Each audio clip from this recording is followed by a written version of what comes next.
എല്ലാവർക്കും നമസ്കാരം. നമ്മളിന്നിവിടെ തയ്യാറാക്കാൻ പോകുന്നത് ഇതേ കാണുന്ന മുട്ടയപ്പമാണ്.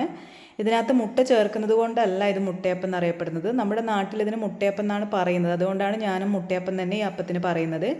ഇതിനകത്ത് പച്ചരി, വെന്തച്ചോറ്, ഉപ്പ് ഇത് മൂന്നും വെള്ളം ചേർത്ത് അരച്ചെടുക്കുന്ന മാവ് കൊണ്ട് വെളിച്ചെണ്ണയിൽ ചുട്ടെടുക്കുന്ന അപ്പമാണിത്. ഇത് വളരെ എളുപ്പത്തിൽ നമുക്ക് തയ്യാറാക്കാൻ പറ്റും. നല്ല ടേസ്റ്റുമാണ് ഇത് കഴിക്കാൻ വേണ്ടിയിട്ട്. ഈ അപ്പം പൊള്ളിച്ചതൊക്കെ കഴിക്കാറില്ലേ, ആ അപ്പം തന്നെയാണിത്. ഇതിൻ്റെ ആവശ്യത്തിലേക്ക് നമുക്കൊരു അളവ് പാത്രം വേണം. ഞാൻ ഈ ഒരു പാത്രത്തിൽ ഒരു പാത്രം പച്ചരിയാണ് എടുത്തിട്ടുള്ളത്. അപ്പോൾ ഈ പച്ചരി നന്നായി കഴുകിയെടുക്കണം. നന്നായി കഴുകിയെടുത്തതിന് ശേഷം നമുക്കിത് കുതിരാൻ വെക്കണം.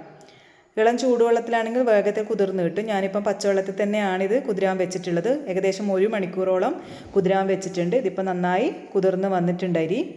അതിനുശേഷം നമുക്കിത് ചോറും കൂട്ടി, നന്നായി വെന്ത ചോറും കൂട്ടി നമുക്കിത് അരച്ചെടുക്കണം. അപ്പോൾ ആദ്യം തന്നെ ഈ കഴുകി വെച്ച പച്ചരി നമുക്ക് ജാറിലോട്ട് മാറ്റാം.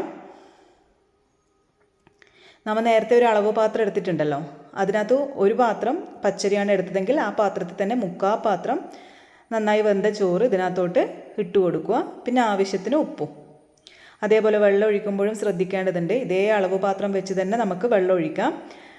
ഇത് മുഴുവനായിട്ട്, ഈ പാത്രം മുഴുവനായിട്ടും വെള്ളം വേണ്ട, ഒരു 3/4 ഭാഗത്തോളം വെള്ളം ഒഴിച്ചു കൊടുക്കുക.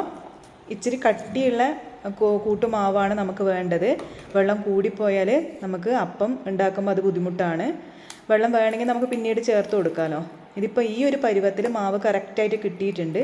ആദ്യത്തെ അപ്പം ചുടുമ്പോൾ തന്നെ നമുക്ക് മനസ്സിലാവും വെള്ളം കുറവാണോ എന്നുള്ളത് മനസ്സിലാവും. അപ്പം നമുക്ക് ഇച്ചിരി ചേർത്ത് കൊടുക്കാം. ഇതിപ്പോൾ എൻ്റെ വിശ്വാസപ്രകാരം ഈ ഒരു അളവിൽ തന്നെയാണ് നമുക്ക് വേണ്ടത്. ഈ ഒരു തിക്കായിട്ടുള്ള മാവാണ് വേണ്ടത്. ഉപ്പ് കുറവാണെങ്കിൽ ഇപ്പോൾ വേണമെങ്കിൽ നമുക്കൊരു ഇച്ചിരി ചേർത്ത് കൊടുക്കാം.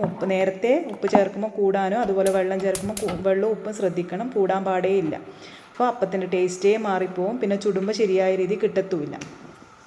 പിന്നെ ഇതുപോലുള്ള ഇത് തന്നെ വേണമെന്നില്ല, അടി കട്ടിയുള്ള ഇരുമ്പിൻ്റെ ചീനച്ചട്ടി, കുഞ്ഞു ചീനച്ചട്ടി ആണെങ്കിൽ നല്ലത്. എൻ്റെ കയ്യിൽ അതില്ലാത്തത് കൊണ്ടാണ് ഈ ഒരു വലിയ അടി കട്ടിയുള്ള പാത്രം ഞാൻ എടുത്തത്. അതിനകത്തേക്ക് എണ്ണ ഒഴിച്ചിട്ട് നമ്മൾ തയ്യാറാക്കിയ മാവ് ഇതിനകത്തോട്ട് ഒഴിച്ചു കൊടുക്കണം. എണ്ണ നന്നായി ചൂടായതിന് ശേഷം മാത്രം മാവ് ഒഴിച്ചു കൊടുക്കുക. അപ്പോൾ കണ്ട ഈ അപ്പത്തിൻ്റെ മുകൾ ഭാഗം ഇങ്ങനെ പൊന്തി വരും. ഇച്ചിരി സമയം നമുക്കതിനകത്ത് എണ്ണേനകത്ത് മൊരിയാൻ വെക്കണം. നന്നായി മൊരിച്ചെടുക്കുകയും ചെയ്യുക. എനിക്ക് അത്ര നന്നായി മൊരിയുന്നത് ഇഷ്ടമല്ല. അതുകൊണ്ട് തന്നെ ഞാൻ ഈ ഒരു ലൈറ്റ് ബ്രൗൺ ആവുന്ന സമയത്ത് തന്നെ മറിച്ചിട്ട് അടിഭാഗം കൂടി വേവിച്ചെടുക്കുകയാണ്. ഇത് നമുക്ക് വേറൊരു പാത്രത്തിലോട്ട് മാറ്റാം. അപ്പോൾ ഒരു പേപ്പർ അടിയിൽ വെച്ചിട്ട്, എണ്ണ ഉണ്ടാവുമല്ലോ നന്നായിട്ട്, അത് വലിച്ചെടുക്കാൻ വേണ്ടിയിട്ടുള്ള പേപ്പറും കൂടി വെച്ചിട്ട് കാസറോളിലോട്ട് അങ്ങനെ നമുക്കിത് മാറ്റാം. ആദ്യത്തെ അപ്പം തയ്യാറായിട്ടുണ്ട്. അപ്പം മാവ് നല്ല പരുവത്തിൽ തന്നെയാണ് ഉള്ളത്. വെള്ളമൊന്നും ചേർക്കേണ്ട ആവശ്യം വന്നിട്ടില്ല. ഇതുപോലെ തന്നെ നമുക്ക് ഓരോ അപ്പമായിട്ട്, അതായത് ഒരു കയ്യിൽ മാവ് മാത്രമേ ഒഴിക്കാൻ പാടുള്ളൂ. 1-2 കയ്യിൽ ഒഴിച്ചെടുക്കരുത്, ഒറ്റൊരു കയ്യിൽ ഒഴിക്കുക. ഇപ്പം എനിക്ക് ഇതുപോലെ ഞാൻ ഒരു 8ഓളം അപ്പം ചുട്ടെടുത്തിട്ടുണ്ട്. ആ ഒരു മാവ് വെച്ച് അളവ് വെച്ച് ഞാനൊരു 15ഓളം ഉണ്ടാക്കിയെടുക്കാം. പക്ഷെ ഞാനൊരു 8 ഇപ്പോൾ ചുട്ടിട്ടുള്ളത്.